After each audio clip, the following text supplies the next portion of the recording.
नमस्कार, सरिताज किचनमध्ये आज आपण एक स्पेशल व्हेज थाळी बनवतोय। आता जेव्हा आपल्याकडे खूप पाहुणे येतात किंवा आता श्रावण महिना आलाय तर छोटे-मोठे कार्यक्रम असतात, तर त्यावेळी आपण काहीतरी स्पेशल मेनू बनवतो। तर अशीच एक व्हेज थाळी आपण बनवणार आहोत।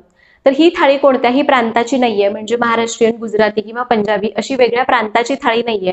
तर मला जे पदार्थ एकमेकांसोबत चांगले लागतील हे पदार्थ मी या थाळीमध्ये घेतलेले आहेत। गोडामध्ये मी नारळी भात बनवतेय, कारण आता राखी पौर्णिमा जवळ आली आहे। रक्षाबंधनसाठी तुम्ही ही थाळी बनवू शकताच, पण दुसऱ्या कोणत्या एखाद्या कार्यक्रमासाठी थाळी बनवायची आहे तर तुम्ही नारळी भाताऐवजी साजूक तुपातला शिरा किंवा एखादी खीर किंवा श्रीखंड सुद्धा ठेवू शकता। आता जेव्हा आपल्याला जास्त लोकांचा स्वयंपाक करायचा असतो किंवा काही स्पेशल मेनू बनवायचा असतो, त्यावेळी ऐनवेळी गडबड उडू नये, स्वयंपाक अगदी व्यवस्थित व्हावा म्हणून कोणत्या गोष्टी लक्षात घ्यायच्या। पहिली गोष्ट ही लक्षात घ्या की किती लोकांचा स्वयंपाक बनवायचा आहे। दुसरी गोष्ट लक्षात घ्या की मेनू काय आहे। या दोन गोष्टी डिसाईड झाल्या की एकदा किचन मध्ये बघा की सगळं साहित्य पुरेसं आहे का। त्यानंतर आदल्या दिवशी रात्री आपण कोणकोणती तयारी करून ठेवू शकतो हे पण बघून घ्या आणि ती तयारी करून ठेवा, कारण जर तयारी अशी समोर असेल ना तर दुसऱ्या दिवशी करायला खूप हुरूप येतो। आणि तिसरी सगळ्यात महत्त्वाची गोष्ट म्हणजे आपल्याला कोणता पदार्थ किती प्रमाणामध्ये बनवायचा आहे हे पण लक्षात घ्या, म्हणजे ऐनवेळी किती घेऊ आणि किती नको याच्यासाठी गडबड उडणार नाही। तर या सगळ्या गोष्टी आजच्या व्हिडिओमध्ये मी तुम्हाला दाखवणार आहे। आता सगळ्यात महत्त्वाची गोष्ट म्हणजे इथं मी तुम्हाला 5 ते 6 लोकांचं प्रमाण सांगतेय, पण जर तुम्हाला जास्त लोकांसाठी ही थाळी बनवायची आहे तर कोणत्या गोष्टीचं किती प्रमाण घेतलं पाहिजे हे सुद्धा या व्हिडिओमध्ये मी सांगणार आहे। त्यामुळे व्हिडिओ शेवटपर्यंत पाहत राहा। चला तर मग आजच्या या स्पेशल थाळीला सुरुवात करूया। आदल्या दिवशी रात्री मी थोडीशी तयारी करून ठेवली आहे। नारळी भातासाठी लागणारा नारळ मी खोवून ठेवलाय, याला मी डब्यात घालून फ्रीजमध्ये ठेवणार आहे। त्याचसोबत गूळ पण मी बारीक चिरून घेतलाय, याला सुद्धा मी डब्यामध्ये ठेवून देणार, म्हणजे मुंग्या लागणार नाहीत। दाण्याचा कूट माझ्याकडे तयार असतो आणि आलं लसणाची पेस्ट पण मी तयार करून घेतली आहे। आता ज्या दिवशी स्वयंपाक करायचा आहे त्या दिवशी आधी डाळ तांदळाचा कुकर लावायचा। तर 5 लोकांसाठी इथं मी 200 ग्रॅम तांदूळ आणि 75 ते 100 ग्रॅम तुरीची डाळ घेतली आहे। डाळ आणि तांदूळ डब्यामध्ये काढून मी स्वच्छ धुवून घेतलेत। आता याच्यामध्ये पाणी घालून भातामध्ये मीठ आणि डाळीमध्ये चमचाभर तेल घालतेय। जर तुम्ही नैवेद्यासाठी बनवणार असाल तर तांदळामध्ये मीठ घालण्याची गरज नाही, डाळीमध्ये तेल घाला, म्हणजे मग त्यामुळे डाळ मऊ शिजते। आता कुकरमध्ये डबे ठेवून याला 4 शिट्ट्या करून घेऊ। कुकर होतोय तोपर्यंत आपण आळूवडीची तयारी करू। त्यासाठी थोड्याशा पाण्यामध्ये 4-5 तुकडे चिंच भिजत घातली आहे आणि 1 टेबलस्पून गूळ बारीक चिरून घेतलाय। आता वाटण बनवण्यासाठी मिक्सरमध्ये 2-3 हिरव्या मिरच्या, 10-12 लसणाच्या पाकळ्या आणि चमचाभर जिरं घालून मी याचं पाणी न घालता वाटण केलंय। आता इथं मी 5 ते 6 मध्यम साईजची काळ्या देठाची अळूची पानं घेतलेत। आता अळूचा मी रोल करणार नाही, तर अळूची पानं बारीक चिरून मग मी याच्या वड्या करतेय। पानं स्वच्छ धुतल्यानंतर त्याला असं एकदम बारीक चिरून घ्यायचं, जसं आपण कोथिंबीर वडीला कोथिंबीर कशी बारीक चिरतो अगदी त्याच पद्धतीने। तर हे बघा, अशी मी अळू चिरून घेतलेली आहे। याच्यातली देठं जाड असतील तर ती फक्त काढून टाकायची। सगळी पानं मी बारीक चिरून घेतलेत। आता थोडीशी कोथिंबीर पण एकदम बारीक चिरून घेऊयात। तर जेवढी अळूची पानं त्याच्या अर्ध्या पटीत कोथिंबीर घ्यायची। बारीक चिरलेली कोथिंबीर आणि अळूची पानं एका भांड्यामध्ये काढून घेऊयात। इकडे चिंच सुद्धा भिजलेली आहे, हाताने चोळून तिचा कोळ तयार करू आणि यामध्ये बारीक चिरून घेतलेला गूळ घालून या दोन्हीला मिसळून बाजूला ठेवून देऊयात आणि आपण अळूवडीचं पीठ बनवूयात। तर इथं चिरून घेतलेल्या अळूच्या पानामध्ये घालूयात 2 टेबलस्पून पांढरे तीळ, 1 टेबलस्पून डेसिकेटेड कोकोनट किंवा तुम्ही याऐवजी ओल्या नारळाचा चव वापरू शकता, 1 टीस्पून धणेपूड, अर्धा ते पाऊण टीस्पून गरम मसाला पावडर, 1 टीस्पून मिरची पावडर, पाव टीस्पून हळद आणि तयार करून घेतलेलं हिरवी मिरची, लसूण आणि जिऱ्याचं वाटण घालायचंय। याचसोबत सुरुवातीला मी इथं 1.5 वाटी बेसन घालतेय। बेसन घालून याला थोडंसं मिक्स करून घेऊयात आणि मग यामध्ये मीठ घालू, म्हणजे मिठाचा अंदाज बरोबर येतो। तर साधारण 1 टीस्पून मीठ घातलं की लगेच यामध्ये चिंचगुळाचं आंबटगोड पाणी घालूयात आणि याला या पाण्यामध्ये सुरुवातीला भिजवून घ्यायचंय।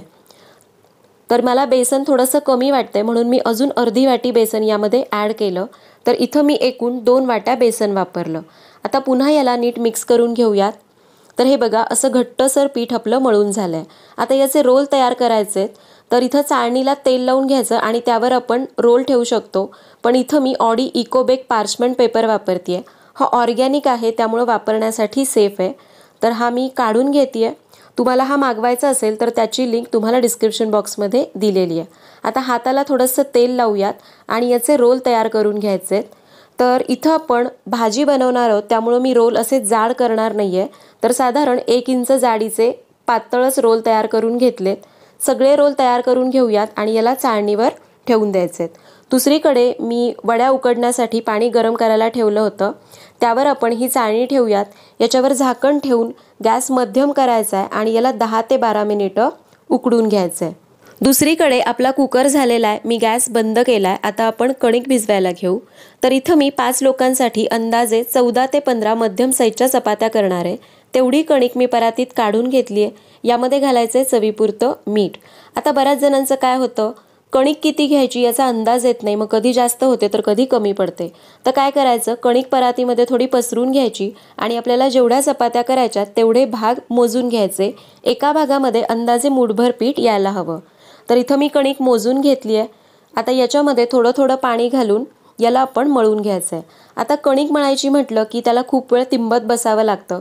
तसं न करता मी काय करते, कणिक थोडीशी ओलवून घेते. तर हे बघा 3-4 मिनिटात मी कणिक ओलवून घेतली आहे. आता याच्यावर झाकण ठेवूयात. कणिक भिजत राहील तोपर्यंत आपण बाकीची कामं करून घेऊयात. तर इकडे बघा आपल्या वड्यासुद्धा उकडल्या आहेत. याला मी 10 ते 12 मिनिट उकडून घेतलं होतं. गॅस बंद करून वड्या थंड करून घेऊयात. तर इथं आपण मटार पनीरची भाजी करतोय, तोपर्यंत आपण त्याची तयारी करू. तर 5 लोकांसाठी इथं मी पाव किलो पनीर आणि 150 ते 200 ग्राम मटार घेतला आहे. हा फ्रोझन मटार आहे, त्यामुळं याच्यामध्ये पाणी घालूयात म्हणजे हा नॉर्मल टेम्परेचरला येईल. आता याचं वाटण करायचं आहे. त्यासाठी एका भांड्यात घेऊयात 10 ते 12 काजू आणि 2 ते 2.5 टेबलस्पून मगजबी. मगजबी म्हणजे खरबुजाच्या बिया असतात. या तुम्हाला कोणत्याही किराणा दुकानामध्ये सहज मिळतील. आता याच्यामध्ये साधारण वाटीभर गरम पाणी घालूयात आणि याला 15 मिनिटांसाठी भिजत ठेवूयात. तोपर्यंत आपण बाकीचं साहित्य काढून घेऊ. तर एक मध्यम आकाराचा कांदा, 2-3 तमालपत्र, 1 इंच दालचिनी आणि चमचाभर जिरं घेतलंय. याचसोबत आपल्याला लागेल 1.5 टीस्पून आलं आणि लसणाची पेस्ट आणि 5 ते 6 चांगले मध्यम साईजचे पिकलेले टोमॅटो घ्यायचेत. वजनी प्रमाण म्हणाल तर हे 400 ते 450 ग्रॅम टोमॅटो आहेत. सगळं साहित्य काढून घेतलं. आता आपण जे पनीर घेतलंय त्याला कापून घ्यायचं आहे. तर मटार पनीरसाठी पनीर कापत असताना ते असं लांब कापायचं नाही, तर चौकोनी कापायचं. मग तुम्ही लहान तुकडे करा किंवा मोठे, पनीर चौकोनीच कापायचं. जर आपण लांब लांब पनीर कापलं तर आपण ते मिक्स करत असताना तुटू शकतं. तर हे बघा इथं साधारण अर्धा ते पाऊण इंच लांबीचे चौकोनी तुकडे मी तयार करून घेतलेत. आता हे पनीर आपल्याला फ्राय करून घ्यायचं आहे. तर त्यासाठी मी पॅन गरम करत ठेवला आहे. यामध्ये घेऊयात 2 ते 3 चमचे साजूक तूप किंवा तुम्ही तुपाऐवजी तेल किंवा बटरसुद्धा वापरू शकता. तूप गरम झालं की यामध्ये हे पनीरचे तुकडे आपण शॅलो फ्राय करून घ्यायचे. तर सुरुवातीला एक 2-3 मिनिटं एक बाजू शॅलो फ्राय करून घेतली की याला उलटून घेऊयात आणि दोन्ही बाजूनी याला थोडासा सोनेरी रंग येईपर्यंत फ्राय करून घ्यायचे. पनीरचे सगळे पीसेस मी उलटून घेतलेत. आता दुसऱ्या बाजूने सुद्धा याला असंच फ्राय करून घ्यायचे. दोन्ही बाजूनी पनीर फ्राय झालंय, याला काढून घेऊयात. पनीर फ्राय करत असतानाच मी कांदा बारीक चिरून घेतला आणि टोमॅटोच्या मोठ्या फोडी करून घेतल्यात. आता त्याच पॅनमध्ये अगदी चमचाभर तेल घेऊ. तेल गरम झालं की यामध्ये टोमॅटोच्या फोडी घालायच्यात.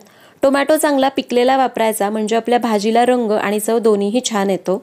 आता यामध्ये घालूयात अर्धा टीस्पून मीठ आणि याला मिसळून घेऊयात. आता हा टोमॅटो आपला चांगला मऊ होईपर्यंत शिजवून घ्यायचा आहे. कच्च्या टोमॅटोची प्युरी वापरण्यापेक्षा जर आपण टोमॅटो शिजवून त्याची पेस्ट केली तर भाजीला चव खूप छान येते. आता टोमॅटो पटकन शिजावा म्हणून याच्यावर झाकण ठेवूयात आणि याला 10 ते 11 मिनिटं मंद आचेवर शिजत ठेवायचे. 10-12 मिनिटांनी याला चेक करू. तर हे बघा टोमॅटो छान मऊ शिजलेत. याला फक्त मी मध्ये 2-2 मिनिटांनी ढवळून घेत होते म्हणजे टोमॅटो चांगले एकसारखे शिजले जातील.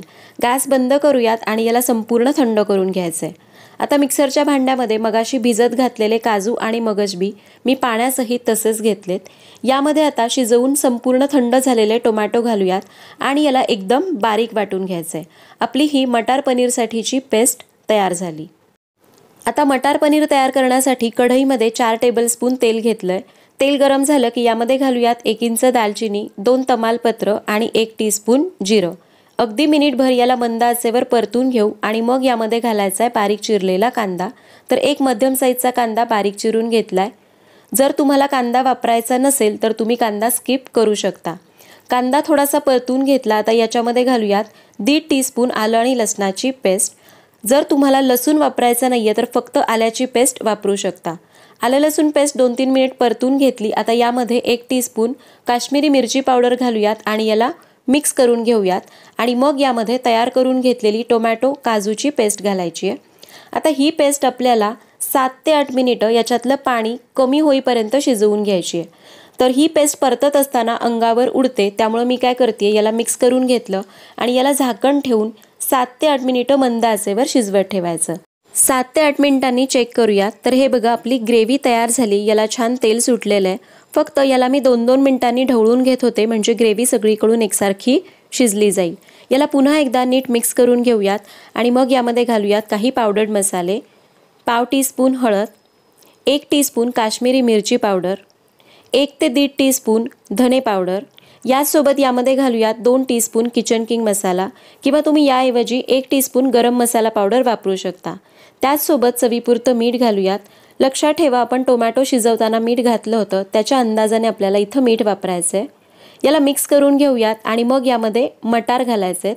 तर लगेच पनीर घालायचं नाही, आधी यामध्ये आपण मटार घालून घेऊयात आणि याला 2 मिनिटं या ग्रेव्हीसोबत परतून घ्यायचं आहे. परतून घेतल्यानंतर यामध्ये पाणी घालायचं आहे. पाणी घालताना गरम पाणी घालायचं, नाहीतर मग भाजीची चव बिघडते. तर सुरुवातीला मी अंदाजे पाऊण ग्लास पाणी घातलं आणि याला मिक्स करून घेतलं आहे. तर ही ग्रेव्ही मला खूप पातळ करायची नाही किंवा अगदीच कोरडी करायची नाही आहे, त्यामुळं मी अजून थोडंसं पाणी वाढवते आहे. तर इथं मी एकूण 1 ते सव्वा ग्लास पाणी वापरलं. परफेक्ट कन्सिस्टन्सी आलेली आहे. आता याला गॅस मोठा करून उकळी काढायची आहे. उकळी आली की गॅस कमी करायचा आणि याच्यावर झाकण ठेवून याला 4 ते 5 मिनिटं मंद आचेवर शिजून द्यायचं आहे. 4 ते 5 मिनिटांनी बघा याला मस्त रंग आलेला आहे आणि मटारही आपले छान शिजलेले आहेत. पुन्हा एकदा याला तळापासून नीट ढवळून घ्यायचं आणि इथं मी 2-3 पनीरचे तुकडे कच्चेच ठेवले होते, ते यामध्ये मी चुरून घालते आहे. पनीर असं चुरून घातल्यामुळं भाजीला खूप रिचनेस येतो किंवा तुम्हाला वेगळी अशी फ्रेश क्रीम वगैरे वापरण्याची गरज पडत नाही. पनीर चुरून टाकल्यानंतर यामध्ये घालूयात 1 टेबलस्पून कसुरी मेथी आणि फ्राय करून घेतलेलं पनीर आणि याला मिक्स करून घेऊयात. मटार पनीरमध्ये जर आपण कच्चं पनीर वापरलं तर त्याचा चुरा होऊ शकतो, त्यामुळे पनीर शक्यतो फ्राय करून वापरायचं. मिसळून घेतल्यावर याच्यावर झाकण ठेवूयात आणि 2 मिनिटं मंद आचेवर वाफ काढायची आहे. 2 मिनिटांनी बघा मस्त अशी मटार पनीर तयार झाली. याला छान तेल सुटलंय, रंग आलेला आहे आणि खूप मस्त सुगंध येतोय. फक्त याचा तडका आपल्याला तयार करायचा आहे.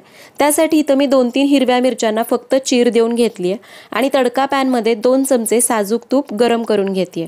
तूप गरम झालं की यामध्ये या हिरव्या मिरच्या घालूयात आणि याला 1 मिनिटभर या तुपामध्ये परतून घ्यायचं आहे. मिरच्या तुपात परतून झाल्या, आपला तडका तयार झालाय.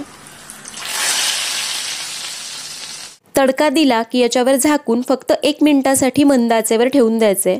मिनिटभराने बघा या तडक्याचा फ्लेवर या भाजीमध्ये मस्त उतरलाय.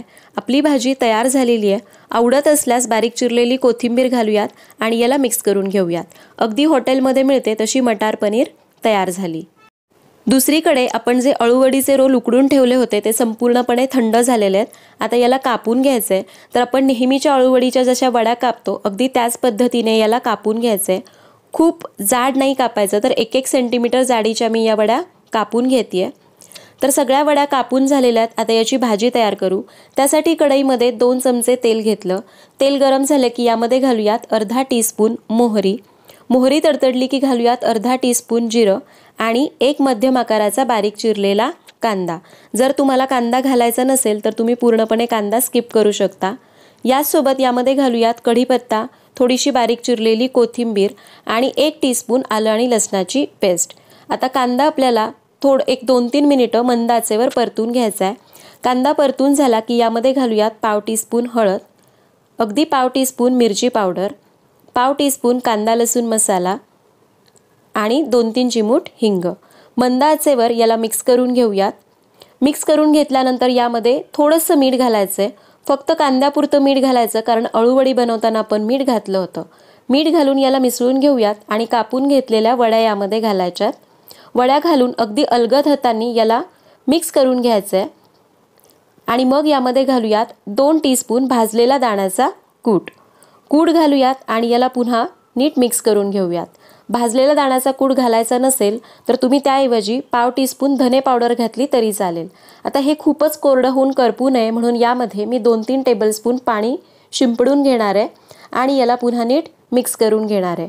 मिक्स केल्यानंतर यावर झाकण ठेवायचं आणि मंद आचेवर फक्त 2 मिनिट वाफ काढायची।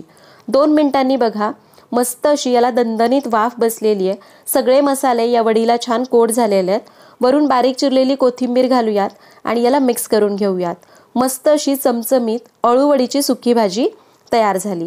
आता आपण नारळी भात करायचा आहे, तर त्यासाठी इथं मी घेतलाय 1 वाटी तांदूळ, 1 वाटी ओला नारळाचा चव आणि 1 वाटी गूळ। तर इथं आपण तांदूळ 1 वाटी घेतलेत, याचं पाण्याचं प्रमाण आपल्याला दुप्पट घ्यायचं आहे। म्हणजे ज्या वाटीने आपण तांदूळ घेतला त्याच वाटीने आपल्याला 2 वाट्या पाणी घ्यायचंय। तर हे पाणी आपण एका बाजूला गरम करायला ठेवूयात आणि तांदूळ स्वच्छ धुवून चांगला निथळून घेऊयात। तर तांदूळ इथं मी स्वच्छ धुवून त्याला निथळून घेतलंय। आता आपण याचा भात तयार करू। त्यासाठी कढईमध्ये 2 ते 3 छोटे चमचे साजूक तूप घेतलंय। तूप गरम झालं की यामध्ये 2-3 लवंग, 1 इंच दालचिनी आणि 2-3 हिरव्या वेलची घालून याला अर्धा मिनिट मंद आचेवर परतून घेऊयात। त्यानंतर यामध्ये स्वच्छ धुवून निथळून घेतलेले तांदूळ घालायचे आणि मग याला 2-3 मिनिटं मंद आचेवर या तुपामध्ये परतून घ्यायचे। तांदूळ असे 2-3 मिनिट परतून घेतले की त्याचा खूप मस्त फ्लेवर या भातामध्ये उतरतो। तांदूळ परतून घेतले आता यामध्ये गरम पाणी घालायचंय। जे पाणी आपण उकळत ठेवलं होतं ते पाणी घालूयात आणि याला नीट मिक्स करून घेऊयात। आता यामध्ये अगदी किंचित मीठ घालू, अगदी 2-3 चिमूट मीठ मी घालतीये। मीठ घालून याला मिसळून घेऊयात आणि आता गॅस मध्यम करून याच्यातलं पाणी 70% आटेपर्यंत आपल्याला याला असंच ठेवायचं आहे। 1-5 मिनिटांनी बघा तांदळातलं पाणी बरंच कमी झालेलं आहे। आता गॅस कमी करूयात आणि याच्यावर झाकण ठेवून याला मंद आचेवर साधारण 4 ते 5 मिनिटं शिजून द्यायचं आहे। 4-5 मिनिटांनी बघा आपला भात छान शिजलेला आहे आणि चांगला मोकळा झालाय। याच्यातलं पाणी पूर्णपणे निघून गेलंय। एका ताटामध्ये काढून याला संपूर्ण थंड करून घ्यायचं आहे। आता दुसऱ्या एका पॅनमध्ये मी 2 छोटे चमचे साजूक तूप गरम करून घेतलंय। तूप गरम झालं की यामध्ये 10 ते 12 काजूच्या पाकळ्या घालायच्या आणि हे काजू आपल्याला हलका सोनेरी रंग येईपर्यंत या तुपामध्ये परतून घ्यायचे। काजू परतून झाले आता यामध्ये घालूयात ओला नारळाचा चव आणि हा नारळ आपल्याला पुन्हा मध्यम गॅसवर 2-3 मिनिटं या तुपामध्ये परतून घ्यायचा आहे। नारळ परतून झाला आता यामध्ये घालायचा आहे बारीक चिरलेला गूळ। तर इथं तुम्ही गुळाचं प्रमाण कमी जास्त करू शकता। आता नारळ आणि गूळ आपल्याला 3-4 मिनिटं मंद गॅसवर परतून घ्यायचे। त्याला जे पाणी सुटतं ते थोडंसं आटवून घ्यायचं आहे। तर हे बघा 2-3 मिनिटांनी नारळ आणि गूळ छान परतून झालेले आहेत। याला सुंदर रंग आलाय। आता यामध्ये घालूयात शिजवून घेतलेला भात। लक्षात ठेवा भात आपण जेव्हा वापरत असतो त्यावेळी तो संपूर्ण थंड असायला हवा। जर आपण गरम गरम भात घातला तर त्याचा लगदा होऊ शकतो। त्याचसोबत इथं मी 1 टीस्पून केशर वेलची सिरप घालतीये। तुमच्याकडे जर केशर वेलची सिरप नसेल तर तुम्ही त्याऐवजी पाव टीस्पून वेलची पावडर आणि अगदी चमचाभर कोमट दुधामध्ये थोड्याशा केशर काड्या भिजवून ते दूध वापरलं तरीही चालेल। केशर वेलची सिरप घालून याला अगदी अलगद हाताने मिक्स करून घेऊयात म्हणजे भाताची शितं तुटणार नाहीत। तर हे बघा किती सुंदर रंग आलाय। याला मी चांगलं मिक्स करून घेतलंय। आता याच्यावर झाकण ठेवायचं आणि एकदम कमी गॅसवर याला फक्त 2 ते 3 मिनिटं वाफ काढायची। 2-3 मिनिटांनी बघा आपला नारळी भात तयार झालाय। सगळे जिन्नस छान एकजीव झालेत आणि आपण अशी पद्धत वापरली त्यामुळे आपली भाताची शितं तुटली नाहीत। नारळी भात तयार झाला।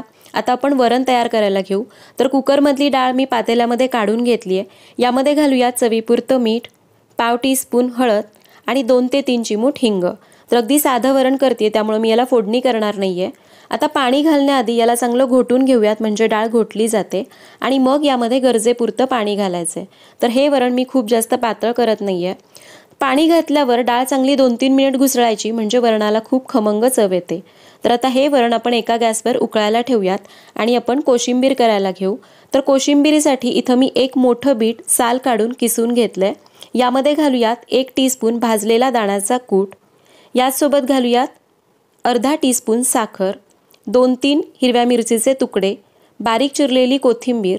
याचसोबत यामध्ये घालूयात चवीपुरतं मीठ आणि 2 ते 3 टेबलस्पून ताजं दही। जर तुम्हाला दही घालायचं नसेल तर तुम्ही अर्ध्या लिंबाचा रस सुद्धा पिळू शकता। याला मिक्स करून घेऊयात। आपली कोशिंबीर तयार झाली, पण याला पाणी सुटू नये म्हणून मी याला फ्रीजमध्ये झाकून ठेवणार आहे। दुसरीकडे आपण कणिक ओलवून ठेवली होती ती छान भिजलेली आहे त्यामुळे आता जास्त तिंबत बसण्याची गरज नाही। अगदी 2-3 मिनिट याला तिंबून घेऊयात आणि मग याला थोडंसं तेल लावून घेऊ म्हणजे कणिक छान मऊसूत होईल। कणिक आपली मळून झाली। गरमागरम चपात्या करूयात आणि थाळी सर्व करूयात।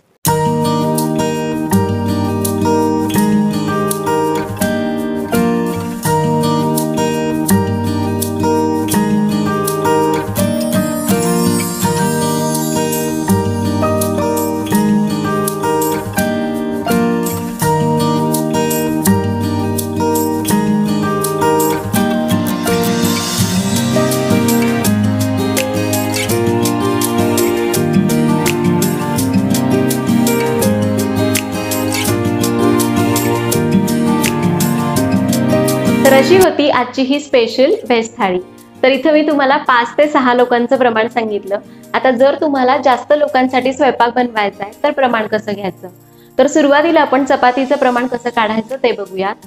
तर 450 ते 500 ग्रॅम गव्हाचं पीठ, म्हणजे तुम्ही जर अर्धा किलो गव्हाच्या पिठाची कणिक मळली तर तेवढ्या पिठामध्ये अंदाजे 15 ते 16 मध्यम साईजच्या चपात्या होतात. मी मध्यम साईजच्या चपात्या म्हणते, खूप लहान नाही किंवा खूप मोठ्या पण नाहीत. त्या हिशोबाने तुम्हाला जेवढ्या चपात्या बनवायच्या त्याप्रमाणे तुम्ही गव्हाचं पीठ मोजून घेऊ शकता, किंवा आता व्हिडिओमध्ये दाखवलं त्याप्रमाणे तुम्ही कणकेचे भाग करून सुद्धा चपात्याचा अंदाज लावू शकता. आता डाळ आणि तांदळाचं प्रमाण बघूयात. जेव्हा आपण संपूर्ण थाळीमध्ये साधा वरण आणि भात सर्व करतो त्यावेळी जेव्हा आपण 400 ग्रॅम तांदळाचा भात कुकरमध्ये लावतो तो भात 10 लोकांना पुरेसा होतो. वरणासाठी जी डाळ लावतो अंदाजे 150 ते 200 ग्रॅम डाळ 10 लोकांसाठी पुरेशी होईल. हे झालं वरण आणि भाताचं प्रमाण. आता मटार पनीरच्या भाजीचं प्रमाण बघू. 10 लोकांसाठी जर तुम्हाला मटार पनीरची भाजी अशा संपूर्ण थाळीमध्ये बनवायची आहे त्यावेळी तुम्हाला अर्धा किलो पनीर आणि 300 ते 400 ग्रॅम मटार पुरेसे होतील. तर अशा पद्धतीने आपण व्हेज थाळी कशी बनवायची ते बघितलं. जास्त प्रमाणामध्ये स्वयंपाक करायचा तर कोणत्या गोष्टीचं प्रमाण किती घ्यायचं हे बघितलं. तर इथं मी तुम्हाला बऱ्याच प्रश्नांची उत्तरं देण्याचा प्रयत्न केलाय. तरी पण तुम्हाला काही अजून प्रश्न असतील तर मला कमेंटमध्ये नक्की विचारा. आणि हा व्हिडिओ थोडा जरी आवडला असेल तर व्हिडिओला लाईक करा, तुमच्या मित्रमैत्रिणींसोबत शेअर करा. पुन्हा भेटूयात अशाच एका नवीन व्हिडिओ सोबत. तोपर्यंत नमस्कार.